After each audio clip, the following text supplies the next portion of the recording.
Hi, welcome to Plenty. I am so excited to introduce you today to Ruthie Lindsey, who is the author of the best-selling memoir, There I Am, The Journey from Hopelessness to Healing. She's a Nashville-based speaker and incredible coach, and she is a midwife of souls. So Ruthie survived a really intense accident as a teenager where she had only a 5% chance of living, and the surgery that both brought her back to life but also set her up for a very intense journey with chronic pain followed. She spent 7 years in bed, and today she is sharing with us the story of letting go of the pain story and why and how she married her body, how she has opened up to receiving the biggest romantic love of her life, how she's healed her relationship with money, how she created a career getting paid to be herself, and so much more. So I know you're just going to absolutely love Ruthie. She's an incredible storyteller. She's a beautiful, loving soul. The way we met is also really magical, and our stories have been intertwined in a certain way in the last 6 months. So enjoy the episode.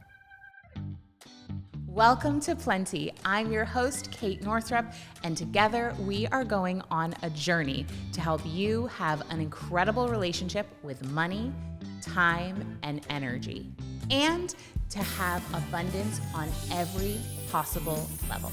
Every week, we're going to dive in with experts and insights to help you unlock a life of plenty. Let's go fill our cups.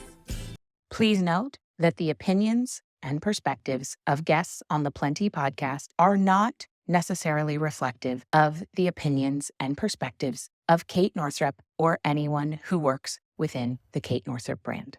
Hi, Thank you for being here. Oh my gosh, This is such a pleasure. What a treat. I am thrilled. And treat so, to be with you in real life. I mean, it's happened. I'm so excited. I've just been getting to know you via the internet for 6 months or so. Yeah. And it's been such a gift, Ugh. your virtual friendship. So I'm just happy to have it in real life now. Well, getting to know you through the internet changed my whole world. So I am so grateful to be here. So honored to get to know you and to experience you in person. Oh my gosh. Thank you. Okay. So I want to start off with the difference you're currently experiencing now in terms of your business. Yeah. We're going to talk about a lot of things. Yeah. However, we're just going to start here. Perfect. So what you're experiencing now in your business relative to when would you say you started your business, which I understand in a business like yours may be hard to nail the date. Yeah, it is tough. I started working for myself in probably 2014, 2015, but that looked totally different. I had started speaking, but I also did a lot of stuff through Instagram, and I worked with a lot of brands, and I actually started with doing design work. I know, and I'm actually really excited to talk to you about that because that is not an area of strength for me. But it's an area I really want to grow in. So I have some design questions for you if that's amazing. Okay. I don't know that I can help you, but I will do my best. We're going there. Okay. So you started off in a different capacity, but certainly self-employed. Yes, self-employed. 2015-ish. Mm-hmm. Okay, 2015-ish.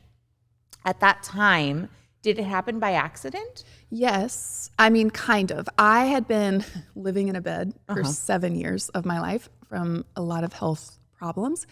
Went through a divorce.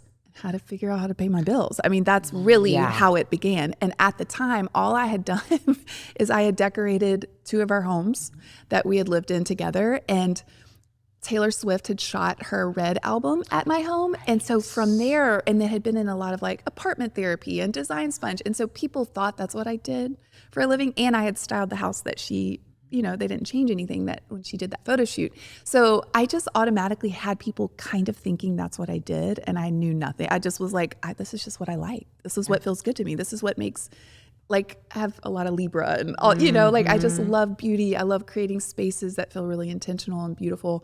So when we, weren't together anymore and I had to figure out how to pay my bills, I had started an Instagram account. I started just showcasing our home and then just my home and creating spaces and dinner parties and things like that. And people started inviting me and asking me to help them with theirs because I loved florals and I love creating beautiful, intentional spaces. You know, everything in my house has a story. Everything. I don't love shopping, but I love intentional, thoughtful, beautiful pieces.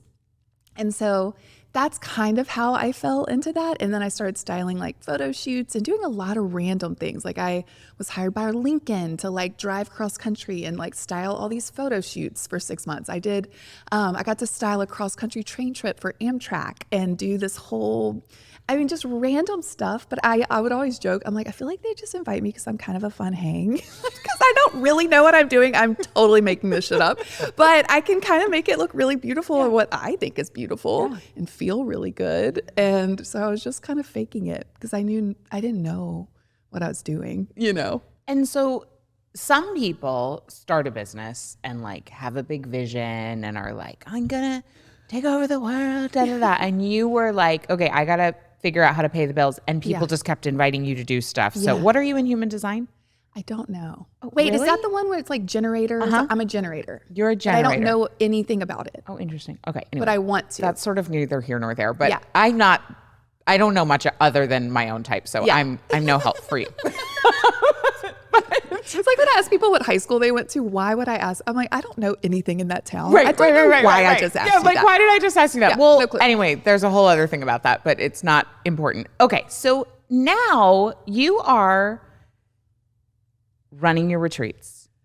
You have a full coaching practice. I don't know if you would call it that. Yeah. People come for these like exquisite tea ceremonies. I mean, you have a best-selling book. You're just traveling the world, speaking and all, right? So like what happened from the time, just share whatever kind of key moments might be useful of the sort of like accidental styling business. Totally accidental. To now like thought leader, creative coach, memoir writer. Like you're such a beautiful writer and such a beautiful human and space holder and, teaching people how to feel their feelings and so many other things. So like what were some of those key moments of making that transition and really allowing you to get paid to be you?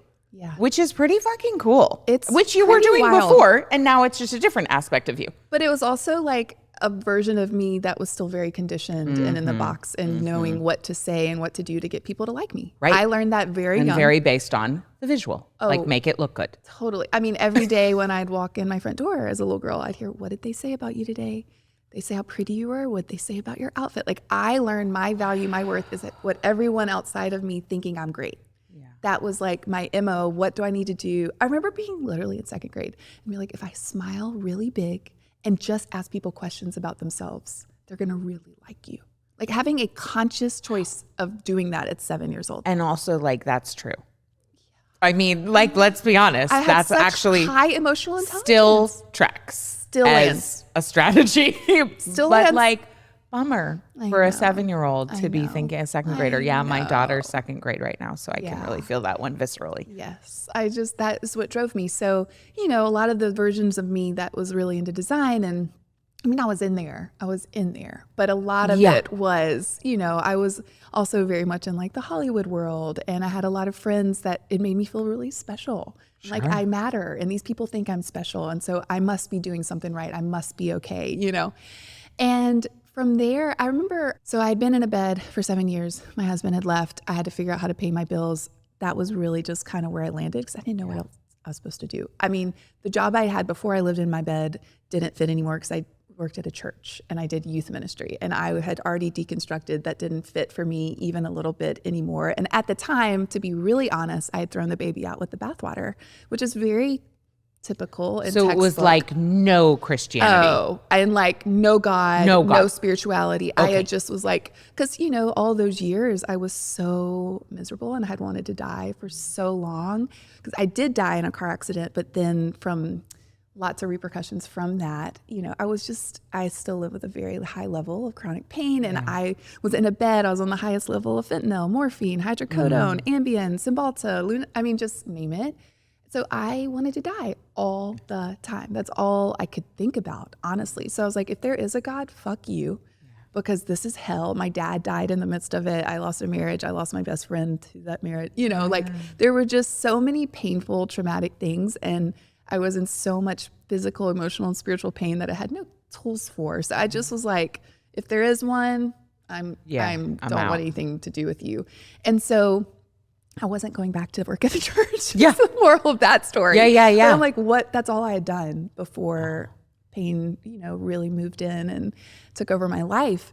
And so I started doing design. But then what was so interesting, I had started social media because while I was in the bed, I wasn't doing a lot of that.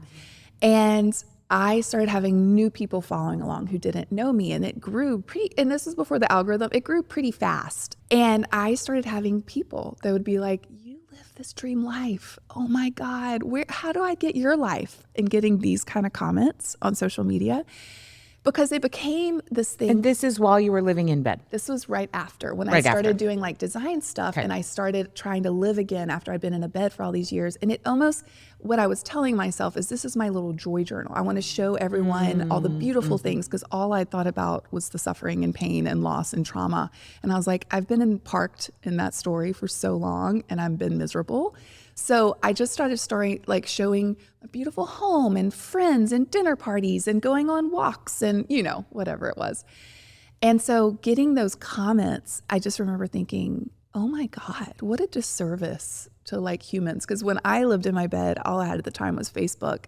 And I would look at other people's lives and all I wanted was to be a mom. All I wanted to be out playing with my husband on vacations and doing all these beautiful things. And I'm in bed for 7 years. And the idea that I could conjure up any of those sort of feelings of envy or whatever without people having a full context of what I was coming from, that made me feel really sick. And so I ended up, back in the day, I had a blog, and I ended up writing out my whole story that I was conscious of at the time. Right, sure.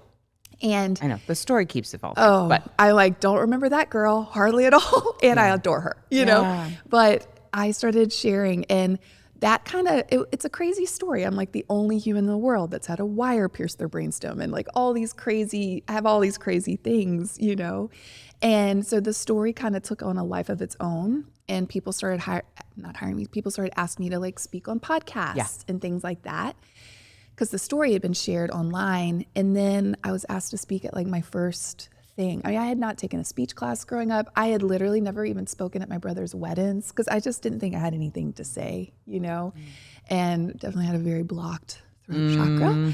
And I remember saying yes. And I spoke at this women's conference called Yellow Conference in LA. She had heard me, I don't know, on a podcast. And I remember she asked me, I'm like, I'm going to say yes. This could be horrible, but I'm going to say yes. And I ended up getting a standing ovation and getting voted the best speaker of the conference. Wow. And I just remember being like, okay, obviously this is something. This must be a thing. And I loved it. And I felt so enlivened by it. And I'm like, well, maybe this makes my pain feel purposeful. If I can do this thing and be really helpful. So I started getting asked to speak more and more. And the more I got asked to speak, the less and less I started doing design things, because I didn't really care about design. I just was kind of good at it, and people would hire me and I made money. Sure. But I don't care about shopping. People think that I love shop. I could give two shits. It is not enjoyable to me. My closet is not very big. I'm like, I just want sustainable, a few things that'll last. I don't judge anyone for it. I just don't care. Right. It's not fun to me. Yeah. I want to spend my money on experiences and delicious meals and vacations and retreats. That's what I love the most. So the second I didn't need to do that anymore, I just kind of shifted out. And at the time I was just telling my story. That was the story that I was aware of at the time. Right. And it was very much pretty parked in the pain story. I thought that this is just what it is. But there's also hope at the end of the tunnel. And you don't have to live in a bed your whole life. Right. There's beauty on the other side. Beauty and suffering. That was a big theme I would talk about. Beauty and suffering. Because I just thought I had to suffer forever. And I really believed that, And so that was really what I built a career off of. It's what I got a book deal out of. And I got a lot of attention for this pain story. A lot of attention, which as an Enneagram 4, we love feeling special. love. I'm the only one that's had this wire in a brain, And I'll tell one other little thing, and then what really started shifting, I mean, I was still in so much pain. I would like go out and do a thing, and then I'd have to get in bed for like a week because I was so disassociated from my body. I was kind of white knuckling life. I'd started drinking, and I never abused it, but like I drank a lot more when I was out and social because I was like, well, if I have a third glass of wine, then I can still be here and not just wanted to like white knuckle it because I'm in so much pain. And so it just wasn't working. It just wasn't working. And writing the book was the biggest shifting of everything. And, you know, I had this whole idea. I said no to writing a book for 3 years for so many people. And then finally, it's crazy kismet how this landed in my lap. Like I was not trying to write a book. I did not want to write a book. At the time I was doing a podcast, I was not trying to do that. It kind of landed in, I was very passive about so much of my life. It was just like, things were just like, I don't know. I think the divine was like kind of pushing me in ways that I had not really considered or thought of. And finally, I ended up getting, like at the time, my favorite author was Glennon Doyle, and her agent reached out about writing a book. And I'm like, this is crazy. And literally the day I met her was on November 2nd. It was the 20th anniversary of dying in my car accident and my dad's birthday. Whoa. And I was like, I feel like this would be giving the bird to whatever is out there. And I'd already come back to believing in God and having a very different experience of what I thought life was. And that came through a different avenue, which I'm happy to talk about. But I wrote, in my head, when I said yes, I was like, okay, I'm going to help all these people, and this will make my pain the most purposeful. I'm going to be able, and you know, my little conditioned brain, all these people are going to think I'm so amazing and so wonderful, and I'm going to get this big story out. And that was a big motivator for me at the time. And I love that version of me too. Doesn't fit. I mean, it's in me, but nothing like that was what this book experience was. I had a massive nervous breakdown writing that book.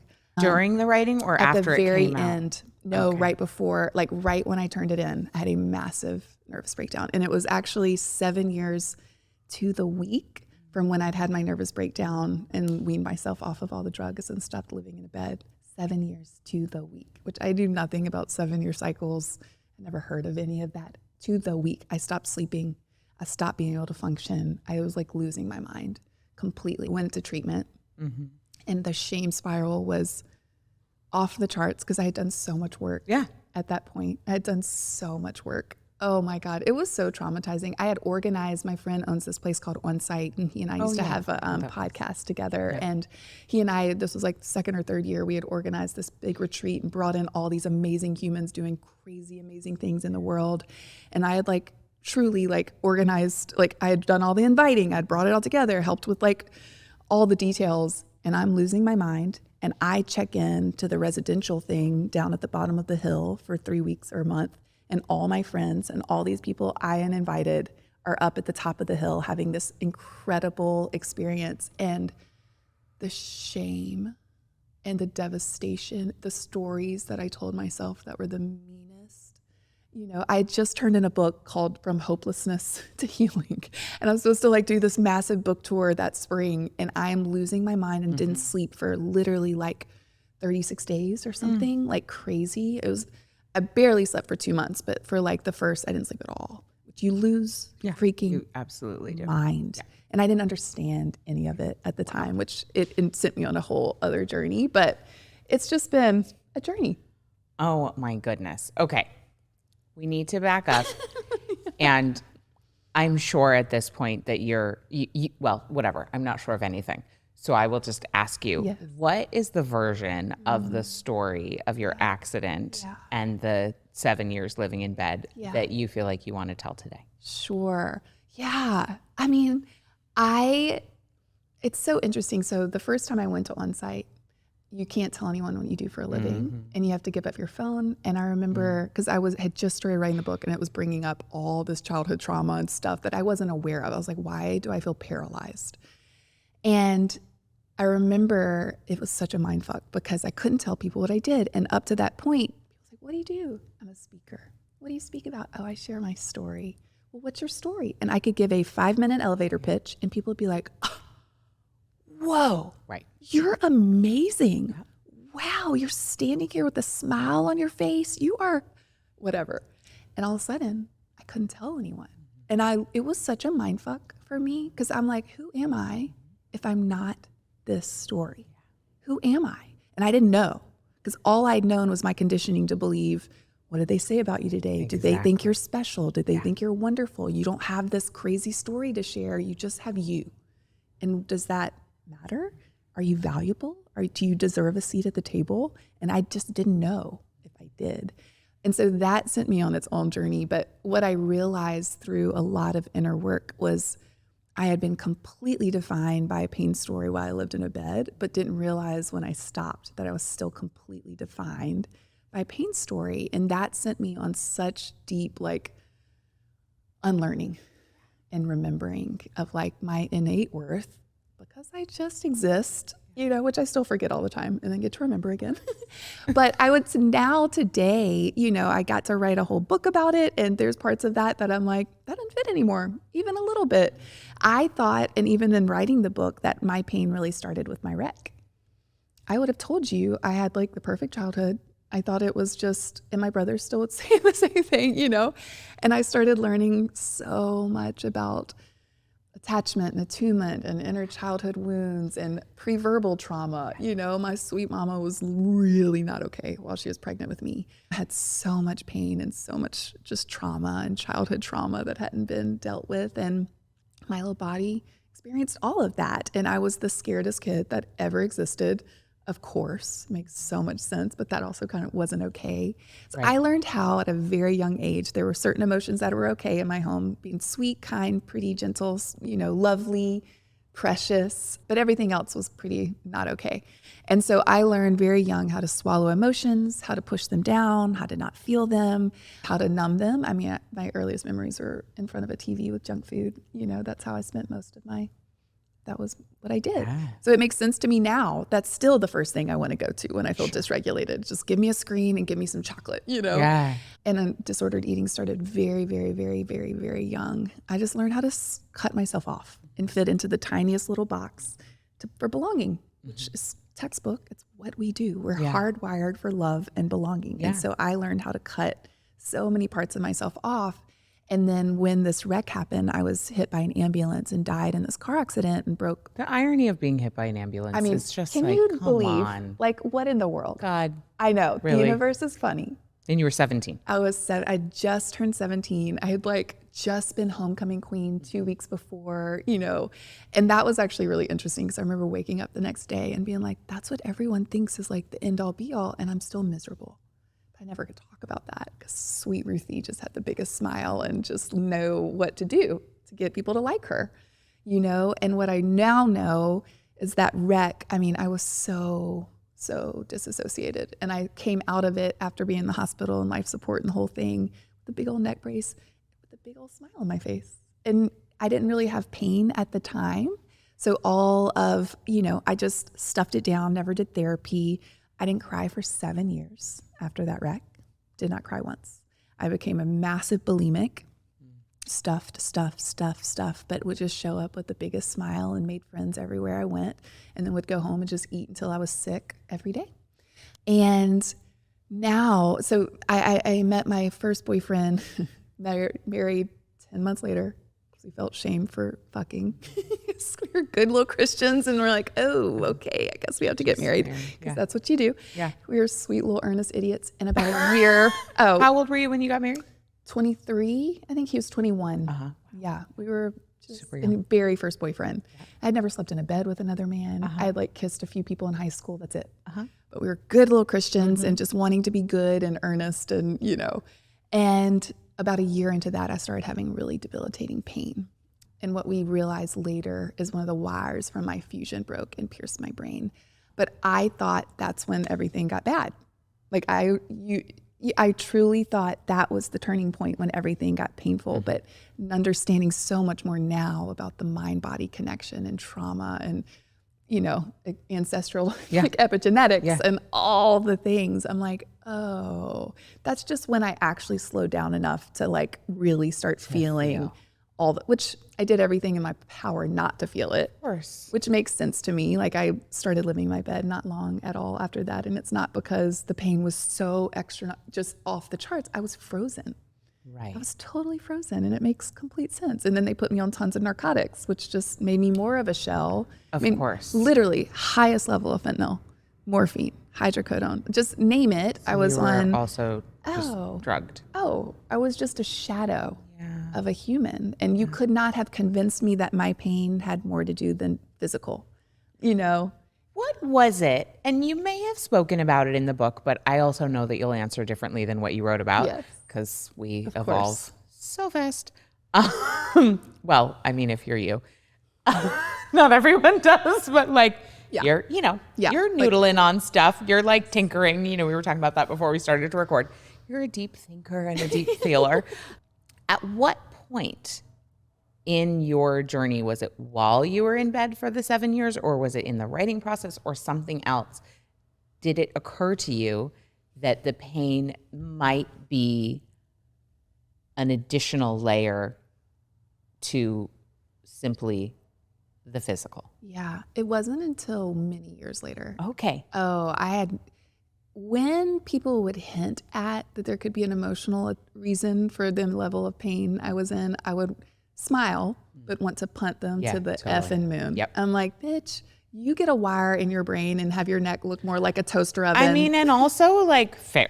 100%. Right? You try to be the only one that's, I shouldn't be walking, breathing, speaking, talking. And I'd already died once, this is like, and so you could not have convinced me otherwise. And it wasn't until I went to when I went to On-Site, when I started learning about the mind-body connection and read The Body Keeps the Score. And I was like, oh, okay, there's more to this. I don't know how to feel those feelings yet. I know how to talk about them. Okay. I can talk about them all day long, but I didn't know how to actually feel them yet. I remember, and I'm a storyteller, right? You probably notice I'm already talking so much. Great. And I can just get talking, and I would go to therapy. I had 2 therapists tell me I didn't need to come back because I was good. Like I knew so much about trauma. I could talk, they would start talking to me like a peer, and it would like get a little weird, right? And 2 different ones told me I didn't need to come back. And I was like, I am not okay. You're still suffering. I am not okay. I want to be in the bed all the time.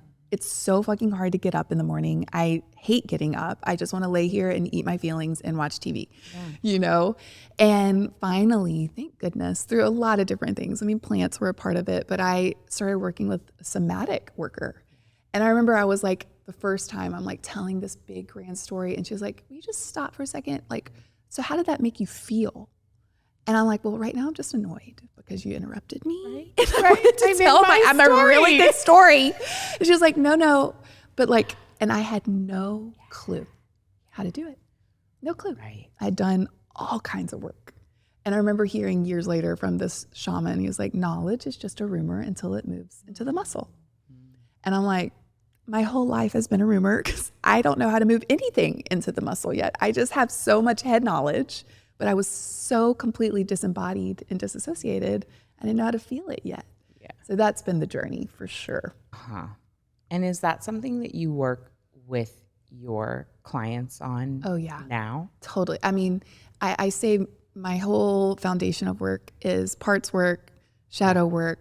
It's embodiment. It's the divine from the feminine way of getting back into our body and pleasure and our senses. And it's everything that I've desperately needed. It's the only thing I offer and mirror and share because I was such a nightmare and I love her, but so unwell. Like I believe that version of me invited me into this. Yeah. And I'm obsessed with that. I love the girl that wrote that book, even though I'm like, I don't really remember you because like, you finished the book in 2019? I finished it in 2018. Finished it originally in 2018. Editing went to 2019. And it came out in 2020, right during the 3 weeks into COVID. 3 weeks into COVID. So, okay, spring of 2020. Yeah.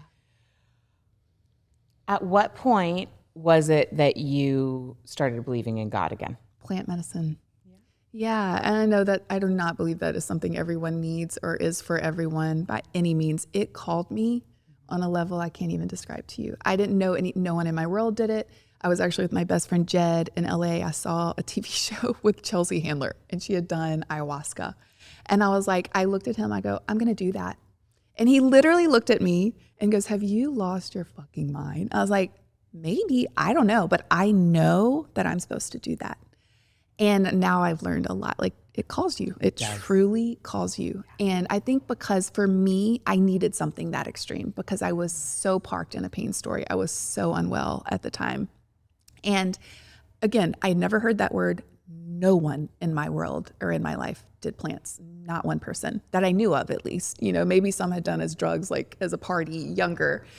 And about 10 months later, I was doing a job in Alaska. And this wonderful girl, like I feel like everyone kind of missed her. She was like the head of PR for this job. And I'm like, there is something about this girl. And I just she stood apart to me, you know? And I would just we chatted a lot. I remember one night sitting around the fire, this is when I used to drink, and I was probably wasted. We had had a lot of wine. And if I traveled, I drank a lot to be there. You know, that's what I thought I had to do. And I'm telling her this story about a breathwork experience. And she's like, that sounds a lot like plant medicine. Have you done plants? And I'm like, vegan? Is that, you know, I'm like, no, I have a meat tooth. I'm like, no. She's like, no, like psychedelics, like ayahuasca. And I was like, oh, it's the second time I'd ever heard the word. Literally only the second time you'd heard the word. I never Googled it after that. I just made the comment, I was just like, I'm going to do it. I don't know how, but it's going to happen. And stuff like that does happen to me. So I just trusted that it would. Yeah. And she brings it up and I go, oh, no, but I'm gonna. And she goes, where are you going to do it? I was like, oh, I have no idea. I don't know anyone that does it, but I'm going to do it. And she just giggled. She's like, well, I actually work with these Peruvian shamans and I'm going to be doing it next spring. So that was like 10 months later. And I'd have to sponsor you. You'd have to come with me, but do you want to come with me? And I'm like, great, I'll be there. I did not Google it. I did not look it up. Truly, the next time I saw her was driving to the Redwoods, going to do ayahuasca. I never even opened the emails. I did not do a diet. I did not. You just showed up, which was quite the journey. I had no clue. Yeah, for like as far as a plant medicine journey goes, it's about as extreme. Yeah, that's a big. And I did 2 nights in a row for my very first experience ever of anything. Psychedelic of any type was ayahuasca with Peruvian shamans in the Redwoods. It was no joke. Yeah. And it was a massive shifting point. Like I would say my world shifted like a before and after. It is. It was a before and after. And I don't go out like talking about it all the time because I never feel like that has to be the thing for someone. It was just my journey. But also like being in bed for 7 years doesn't have to, that was your thing, right? That was my soul. And my soul obviously likes extremes. Yeah, because 100%. Holy shit, like, no joke. And that experience, I just remember there were a lot of things. It shifted things for my relationship with my mom. I remember having this vision of sitting across my ex-husband and having this vision of like, even him leaving all of that, I'm like, his soul did that for me. Even if he unconsciously, like he left for a good friend of mine, you know, it was very painful and it hit every abandonment wound that ever was. And I had this very clear vision of his soul being like, I'll play that role for you because it's going to be a part of your awakening. And I could not have expanded in that marriage in the way that I am meant to be on this planet today. And it was loving. It was and I just started crying, thanking him for playing that perfect role of my awakening and thanking the woman that was my good friend and having these experiences and feeling the divine and whatever you want to call whatever is out there. I felt so loved. I felt love for myself. I felt compassion for myself. And I felt like God has been a part of every part of this. And listen, we were talking about this before. I am just so down to be wrong about everything. Everything. The more I know, the more I'm like, I don't have a fucking clue about anything. Yeah. I'm just like, this is how I feel about most of life because it's such a mystery. And I'm so good with that. And if it helps me to love myself and others more, I don't care. And I left that feeling so much compassion for myself, so much love for whatever's out there that has been guiding this journey of mine with me and my soul all along. I felt so much care for my mom, which had been a big, deep wound. I felt so much care for my ex-husband, which had been a big, deep wound. And, you know, there was still so much work to do on the other side of that, but it was a massive shifting story from my victimhood to, I felt a lot of agency after that. And I felt a lot of, you know, I had really hated myself and a lot of my parts and identified with those parts, a lot of shame and a lot of pain. And it was a big, big, big shifting point. Yeah. How long ago was that? That was 2018. 2018. So it was before the book came out. It's so interesting, like with a memoir, which I have not written, but I love reading more than anything. Yes. These versions of the truth that we can tell because of other people, because of where we are in the world. And there are such moments in time. And as someone like you who was conditioned in a very outwardly referenced household, I'm curious, what's it been like for you to have a particular snapshot moment in time version of truth, which is so beautiful. I loved this book so much. And what's it like for you to know that like a lot of folks, well, as I say this question, this is just true of every single human. It's just not that every single human has a book about it. Right.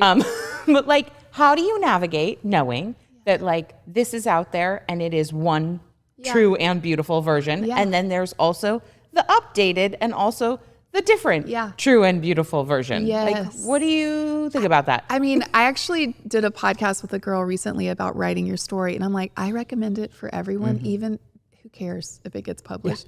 It will send you on the deepest soul journey. I am so grateful for that book. I am so grateful for that version of me that wrote that, because I couldn't be this version. If I wrote a book today, I would be shocked if in 5 years I wasn't like, who the hell was that? Yeah.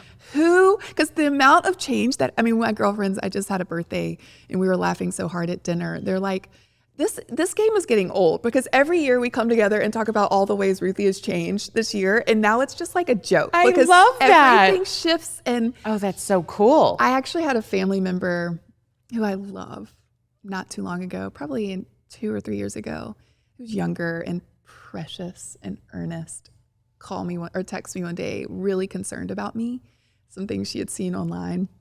And she was like, it was so earnest. And she was like, we are so worried about you. I'm just going to say it because no one else is going to say it to you. But we are all so worried. Like, do you need my help?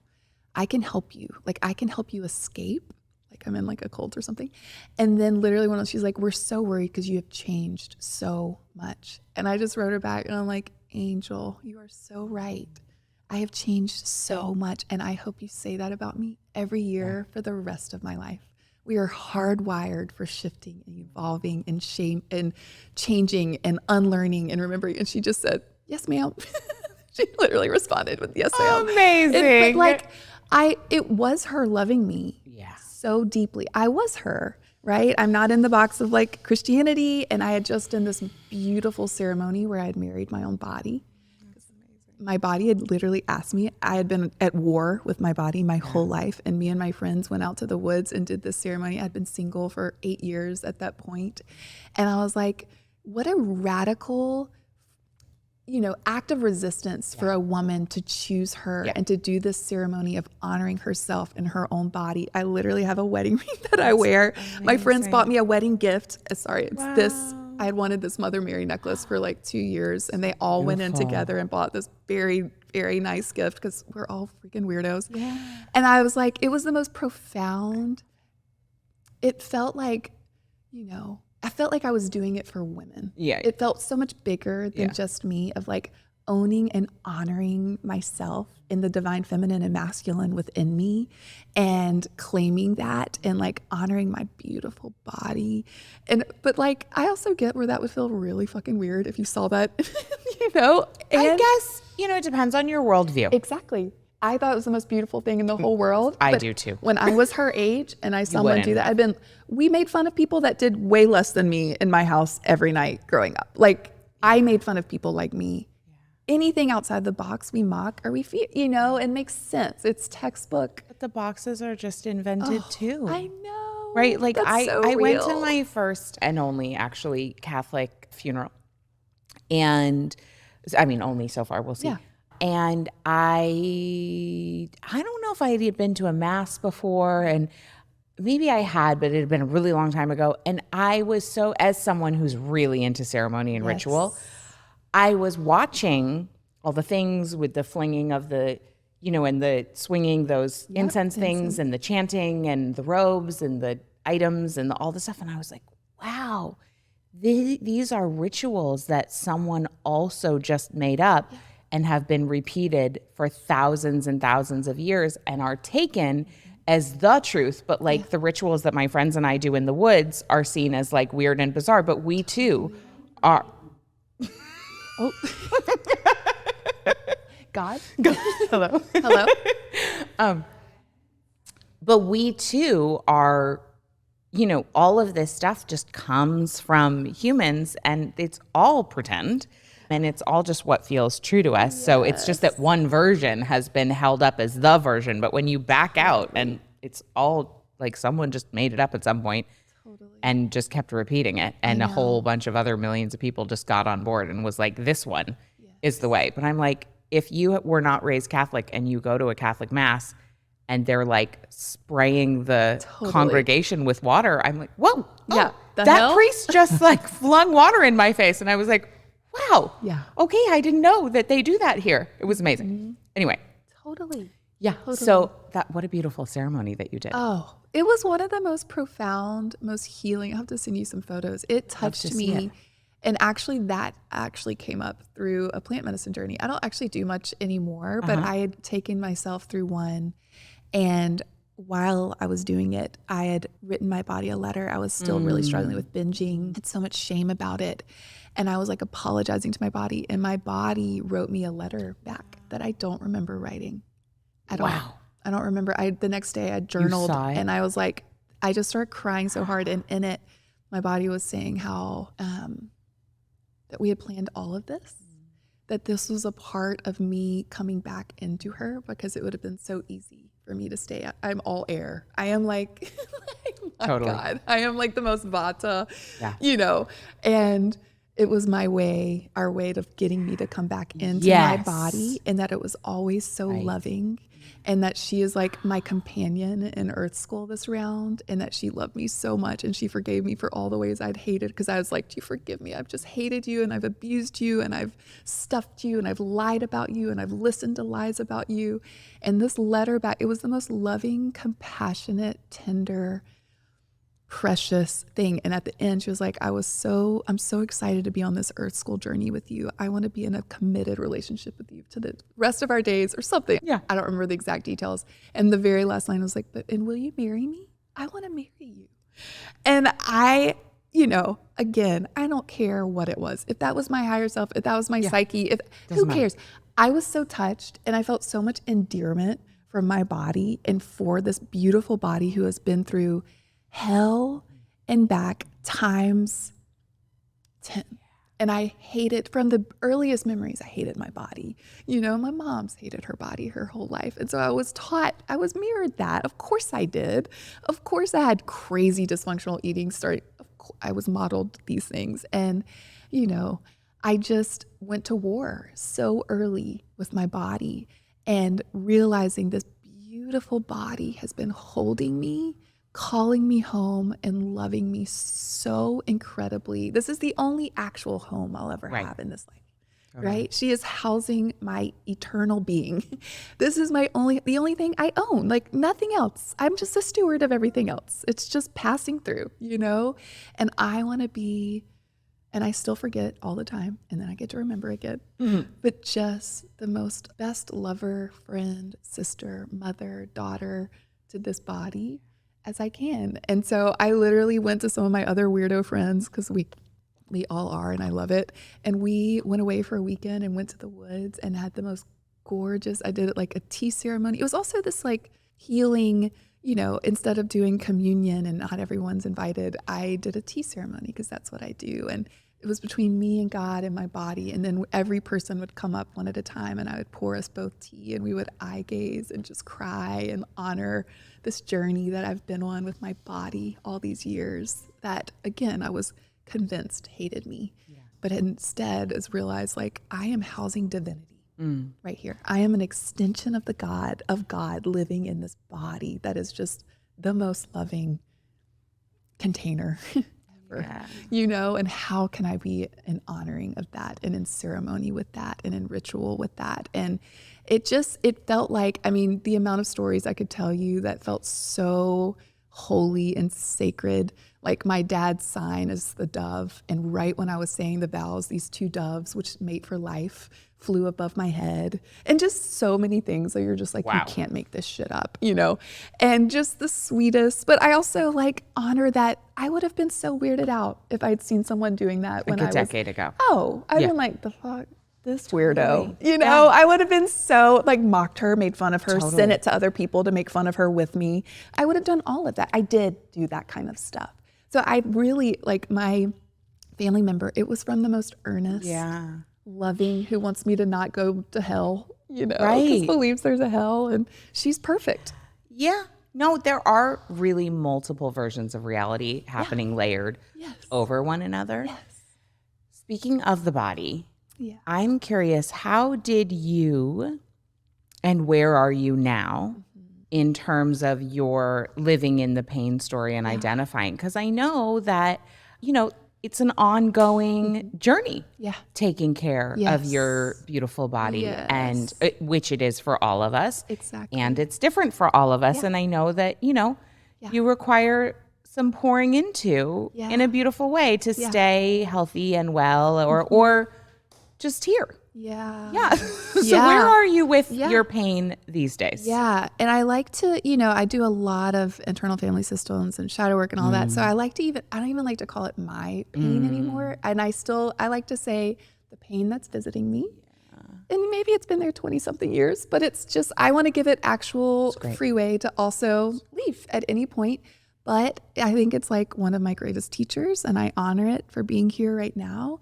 The more I learned about the mind-body connection and started learning about emotional release, I do a lot of emotional release techniques, a lot of trauma work, and a lot of inner child work. Yeah.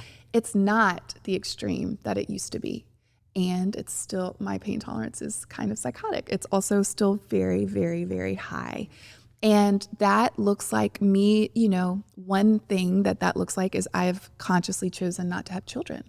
I know, I feel like my work, my dharma on this planet is to do the work that I'm getting to do today, which like it is such a gift to me.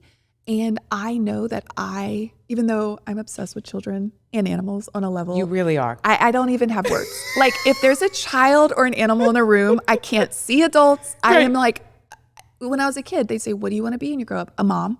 Unapologetic. I just knew I have so much mothering. Yeah. And actually that first ayahuasca ceremony, I got so sick when I started thinking about not being able to be a mother. And I had this really clear, it was the first time I felt like I heard from something bigger than me. And I heard, Ruthie, you are a mother. You have been learning to mother yourself in the most profound ways. You've been mothering everyone in this room since you got here. You've been mothering these people that you have the privilege of working with, your family, your friends, and you're going to get to be a mother in the world. And I did not hear it as the mother, like nothing about that. Mother amongst so many others who have that calling. And I don't feel like that's like me settling, right? I feel like this is my dharma. I know that my body is not able to do both. It takes a lot for me to get through a day. It's painful, and it's, you know, it can be really exhausting to live at a very high level of chronic pain. It's just going to be so exhausting at times. And I also trust that it's like, this is it. Like I couldn't be this version of me. It has invited me into the deepest soul embodied work that I didn't know was a possibility. I did not grow up with any of this. You know, I speak a pretty different language than what I was raised in. And I can hold both dual polarities at the same time. Like 2 weekends ago, we went away with my best friends for my birthday to a cabin, and I'm in nature, which is all I want. We have trees. There's so many animals at this place. We swam in swimming holes. We're like sitting around every meal, eating delicious food, having these heart to heart, just pouring out emotions. And I was in so much pain. Both get to be true. I don't like, one does not have to negate the other. I don't have to pretend that that's not happening, because that's a part of, like, chronic pain sits at my table. Yeah.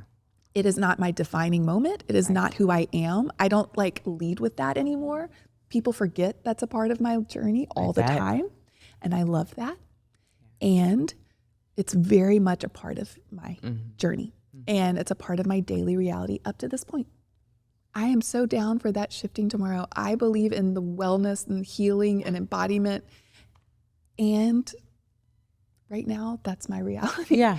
You know, so like it's a both and. It's invited me into the richest, most full, beautiful depths of love that I didn't know was possible in this life. And it's so fucking hard. Yeah. It's both. It's absolutely both. The woman that I get to sit here and be today, I would not change for anything, because it's who I actually am, right? I'm sure I have still so much conditioning and all, but what it's invited me into remembering, and the woman that gets to sit across from these clients and mirror to them and watch their breakthroughs, I'm like, fuck, I would not change one thing because of everything that's invited me into remembering. Yeah. Thank you, God. Thank you, God. And for someone who is right now struggling with chronic pain, or someone who is with someone who's struggling with chronic pain, is there anything that you would want to share just based on the wisdom that you've gathered over the years? Oh, yes. First off, precious humans. Wow. That is no joke. And I'm so sorry. You know, like I don't want anyone on this team, and I trust like it's all, you know, everyone's soul journey is their soul journey. I think it's such beautiful, holy work to start doing parts work so that you don't over-identify with it. That has been one of the biggest shifting foundationally for me, is learning how to see it as a part of me and learning how to like recognize it's here, allowing it to be here, feeling it in my body, speaking really lovingly to those parts of me that I've just wanted to hate, shame, disgust, numb, avoid, get the fuck out of here kind of thing, you know? And learning how to talk to it as though it was like a little version of me, a little girl. Because usually when I'm really parked in that place, it is my little girl version of me, you know? And learning how to have so much compassion and care and love for her. And that came through getting support. I think somatic work is probably one of the most powerful things that anyone with chronic pain can do, because the story is, I got to get out of this body. Right. I'm all alone. No one understands. Abort mission. And that is textbook. Of course you do. Of course I did. That is, why wouldn't we, right?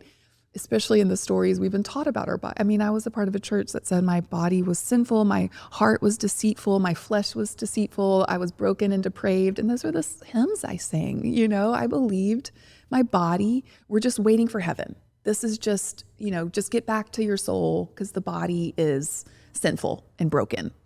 And I believed that. I grasped that message. And so learning through somatic practitioners and learning how to actually feel my emotions has shifted more than any plant medicine ceremony, any breath work, anything was somatic work. So I would say finding someone that can help you get back into your body slowly, gently, learning how to find pleasure and sensations and things has been crucial. And support. Because again, I think pain in any form, emotional, physical, or spiritual, it's so easy to want to isolate and to check out and leave life. And the helpers need it just as much as anyone else. Holy hell. Like they need support and care and love for the parts of them that feel resentment and feel anger or feel like they have to sacrifice all of themselves. You know, that's such a loaded place to be the caretaker. I have so much compassion for my ex-husband. I have so much empathy for how painful that must have been as a child to come in and a year into our marriage, for that to be the version of me that he experienced. Like, of course he left. Of course, my God, you know, but like support, somatics. I mean, and again, I did so much therapy and I'm so grateful. I think there's a place for talk therapy, but until I started doing somatic therapy, nothing. It couldn't unlock. It couldn't unlock. Yeah. Okay. So this show is called Plenty. Yes. You and I connected actually during the workshop that I taught that I ended up naming this podcast sort of based on, called Plenty. which was unexpected and super fun. And I had known of your work, and I was so excited that you were reaching out, and it's been so fun to just get to know you in that venue. And I look forward to all the venues, including this one has been so great. So I'm curious. I know that we were chatting a little bit before we started recording about your experience growing up and what it was like with money then. And so can you talk about what it was like? What was the vibe around money in your household growing up? Yes. And what is the vibe in your household around money now? Well, I could literally scream this from the rooftops until the day I die, which I have been for 6 months. So growing up, my mom was a child of alcoholics, and money was a really terrifying thing. And her daddy would get sober and to be able to take care of things and then fall off the wagon. They'd lose everything. And so her little nervous system was wrecked, absolutely wrecked. And her mom died really young. There was just a lot of lack and fear. And so when it was time to pay the bills in my home, and not just that day of the month, but in general, I really inherited a lot of my mom's nervous system. It was terror, fear. I would feel like we were going to be homeless any second.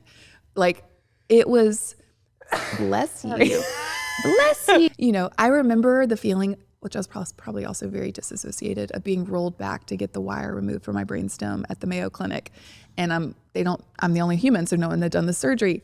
And nothing about that experience compares to the terror I had felt about money in this life. Wow. Terror on a level which made me completely avoidant.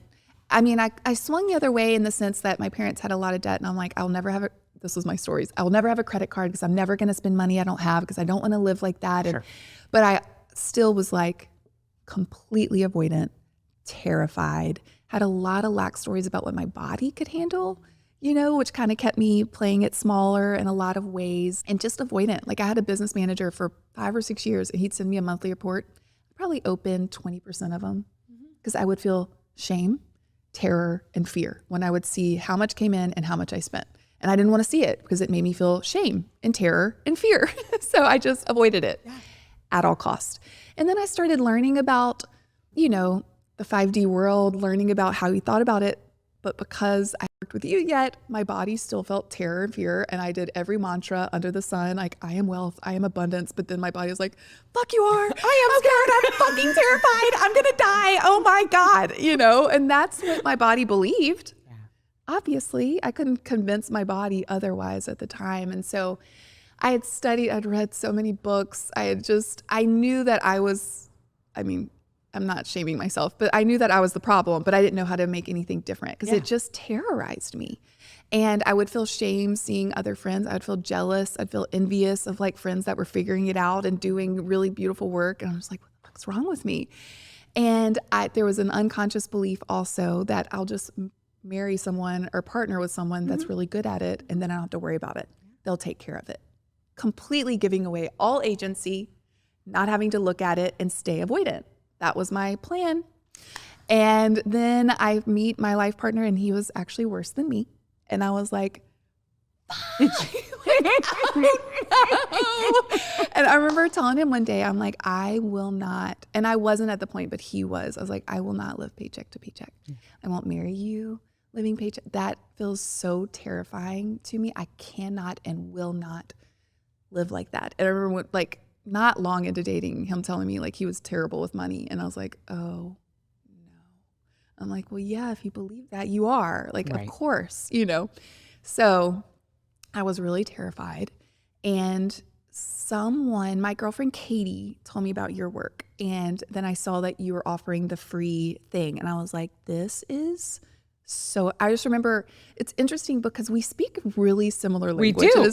It's actually wild. Like I remember when Eric and I took the course, he would be like, I was the first person he was hearing a lot of these things from, which when it's your partner, like you believe them, but also, and the amount of times he would just look at me with like these big bulging eyes, because you would almost say verbatim things that for me, just feel like truth. Well, we must be right. If we're both saying them and we didn't learn them together. I just am like, this feels like, but I had never learned how to put it towards money. Like there was so many things that I'm like coaching my clients about and doing in my talks and reading and writing about, but I never applied it to money.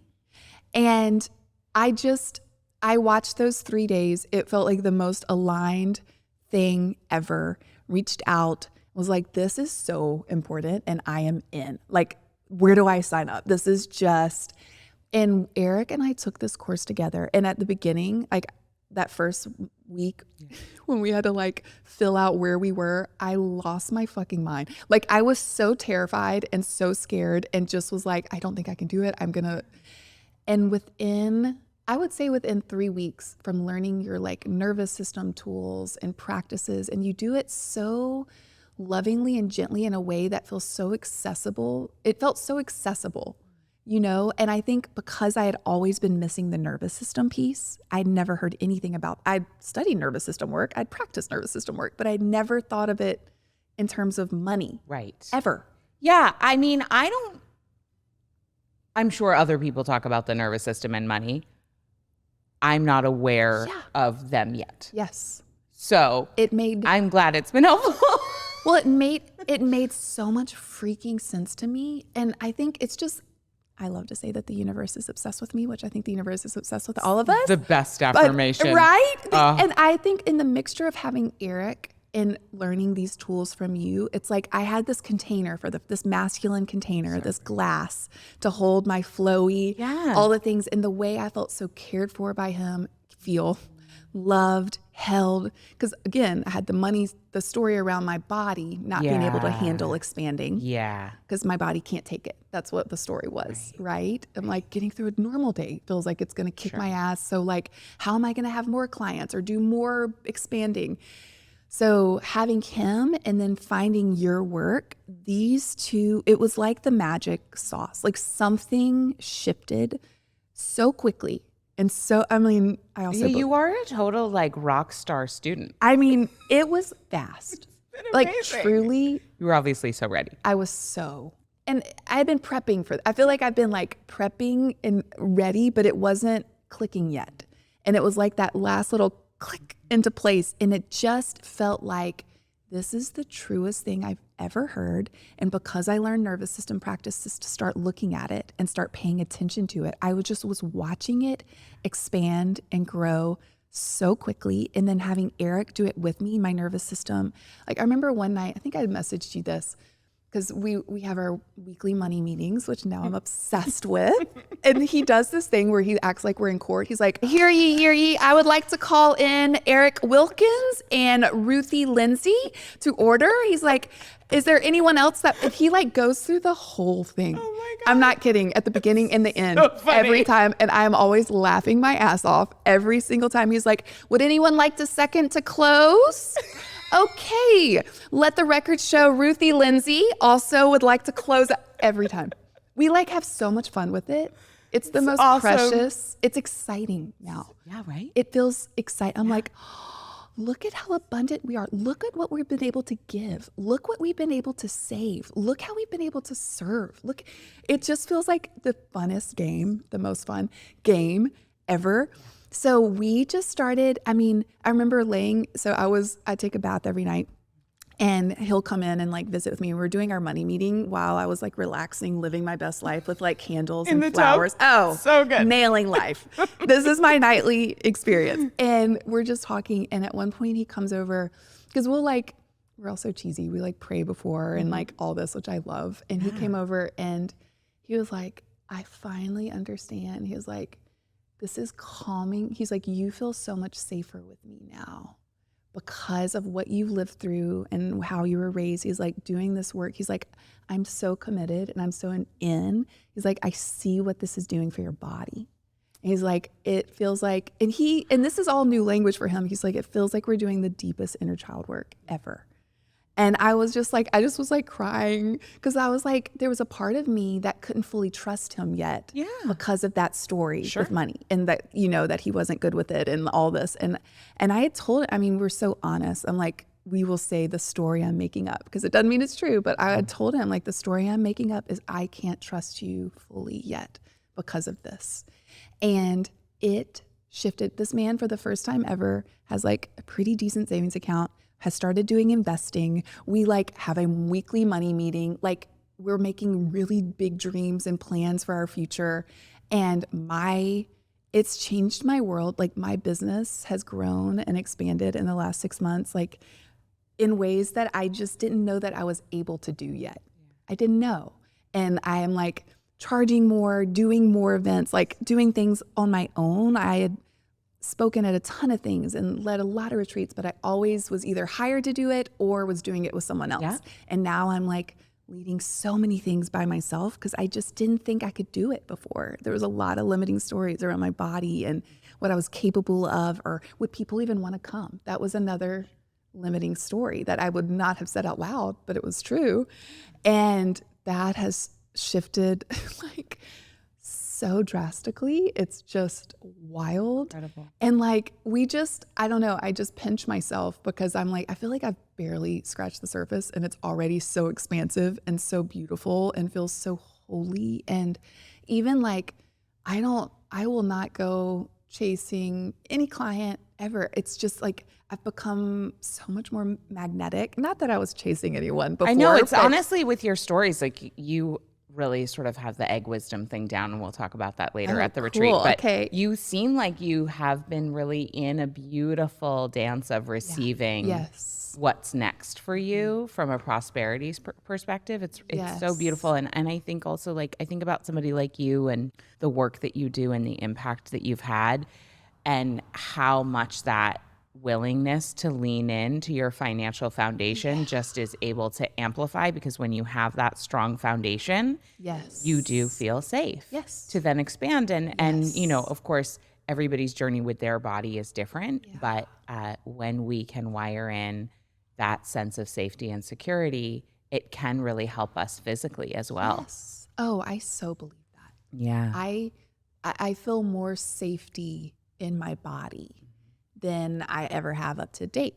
I mean, no doubt. That's not even a hint of a thought of a question, you know, and I feel so much safety with my partner because we're doing this journey together. And so great that he's all in like that. How beautiful. Oh, what's it taken for you to be able to be available to receive his level of adoration? Because it's from the very little that I've seen online, it's pretty extra. Like how he loves you. And I just am curious, what does that feel like to you? Do you ever get full? Do you ever freak out? Are you just like, bring it on? That has been, our journey is so beautiful because I would not be with him if I had not started doing embodiment work. I would not be with him. 3 years ago, I could not have seen this man. I know that for a fact, but I have learned to trust my body's wisdom over the lies my mind tells me on a level that's pretty incredible now. Not always, but way more often than not. And he, on paper, did not look like the type of person I thought I'd be with. He did not make the kind of money. He did not have the type of job. I'm the first person he's dated sober. And so it was awkward at first. He's really shy. And he had on clothes from 100 pounds ago. He lost 100 pounds when he got sober. So he showed up at my house in like a coat hanger. 100 pounds. He had a beard that was like down his chest. He has hair to his belly button. It wasn't what my mind thought was what Ruthie Lindsey is going to end up with. Right. And he showed up on my front porch and I was like, oh no, like what the fuck? This is not. And it was awkward. It wasn't like it was this amazing date. It was awkward. And I remember him dropping me off and he was like, and asked me if I'd hang out again. And I heard yes come out of my body. And I remember getting in the house. I'm like, what the actual, why did I don't do things I don't want to do anymore. Why did I say yes? But my body said yes. It was wild. And it kept happening. And I was seeing the things I was seeing. He's one of the kindest, most generous, most tender. I mean, I was already getting these stories and he's hilarious. Like he makes me laugh, which for me covers a multitude of sins. Like 100%. Humor is up there with like loving people and loving the divine. Like, do you make me laugh? Because if you don't, it won't work, you know?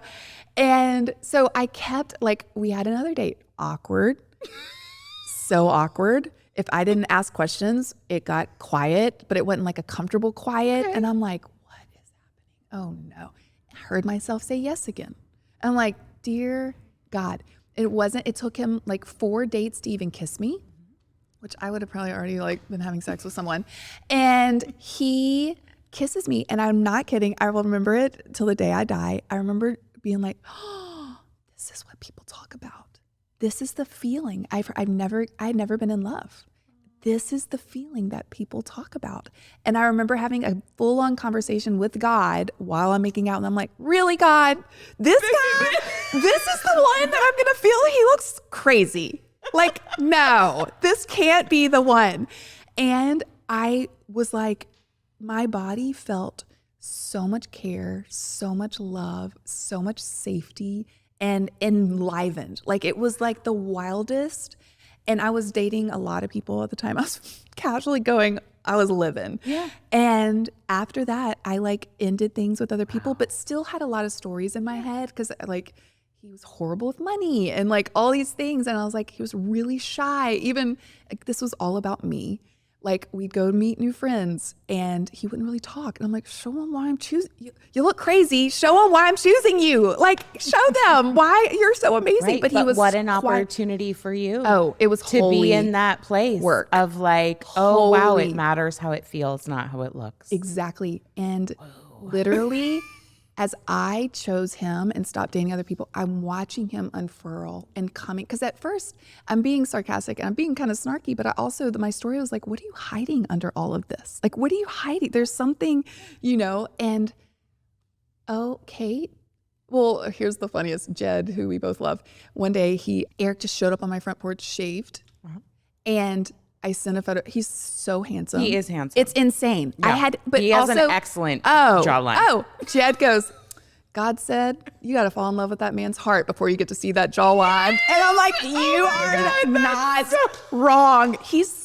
I'm so attracted to him. I don't even know what to he's very do. handsome. I think he's one of the most handsome men I've ever seen. And I did not God know. is funny. I had no idea. And it was like all my conditioning that I was like, what do people think? How does it look? What matters the most? I used to be very much in this like Hollywood world before I walked away from this whole world. And I'm like, I chose the most beautiful, loving, generous, kindest, most abundant in love and all the things you could ever imagine. And my like bullshit could have like missed that. Even 3 years ago, I would have missed it. And I almost missed it this round. And that had everything to do with me and nothing to do with, the way he shows up, I think such a huge litmus test for me is how does your person love your people? Mm-hmm. And the way he shows up, and not even just my people, the way, like I had been dating him 2 or 3 months. And I look in the back seat and I never had looked on the floorboard. I was like, babe, what's that box? And I like lift up and there's water bottles, there's hats, there's gloves. And he was like, oh, I make sandwiches during the week and I just pass these out to homeless folk, like when I'm coming home or when I'm going into work. And I'm like, I have been together with you for 3 months. He would have gotten in my car and we've been dating no time. I'd been like, don't mind that box there. I would have made sure he would have known that is like what I'm doing. My little shadowy ego would have just made sure he'd realized how generous and how loving. He is the most, like, I got a message. My girlfriend went through something and about a week later, she was like, Eric struck again. He just sent us flowers and he sent their 2-year-old a teddy bear. It's stuff like this constantly on a level I could give you 9 million stories like that. He is just the most thoughtful. And I think to get back to your original question, here we go. I'm coming. We're circling. I have done enough embodiment and attunement to myself. I married my own freaking body to know what I am worthy and deserving of. There are women that it would be too much for them, the way that he shows up and loves. 100%. And I'm like, bring it. I will receive. Yes, you can run my water from my bath every night and light candles and put flowers. And I get to do things for him that he allows me to like serve him and love him and honor him. And would it work for everyone? No. And I am so great. It feels like the most abundant. I experience God's love through that man every day of my life. The way he looks at me. I mean, I never thought eye gazing is my favorite game on planet Earth. He will sit there and he's like, hey, you want to play that game? And literally he'll say, this is one of the things he'll do. He'll be like, hey babe, I have an idea. And he'll act like it's all things that he's obsessed with. He's like, what if I cook you a really then while I'm cleaning up, I'll run your bath and I'll like light candles and maybe like some flowers or like rose petals in there. And then we can go out and you can ask me 9 million questions and I will answer them from the bottom of my soul. And then do you think it'd be fun if maybe we just like stared into each other's eyes for a little while and just like what do you think? It'd be fun. And I'm like, yeah, I would love it. It's like all this, but he's so hilarious, so precious. It works for us, and I'm really glad you were available and you didn't miss him. I'm so happy for you. I feel like the richest human.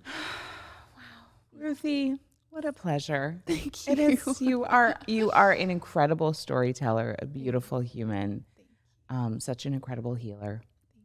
Funny, so loving. I adore you. Thank you for being here. Thank you for coming. Thank you for being just one of the greatest way showers and just light bearers and mirrors and gifts. You have changed my world. Like, I don't say that lightly. Like, learning from you and getting to know you has been a up-leveling on a level that I've not experienced before. And I'm just so in awe and thankful and appreciative, and just thank you for doing this work for yourself, first and foremost, so that you can mirror to us, which is all of ours. It means so much. I appreciate that. Yeah. So if people want to connect with you, where should they go? Where should they come find out about your work? Yeah. So I do have an Instagram account. It's ruthielindsey.com, Lindsey. And I really use that as like a way to get people into my newsletter, because that's where like the really juicy, meaty stuff is, and it's not rented space, and I love it so much more.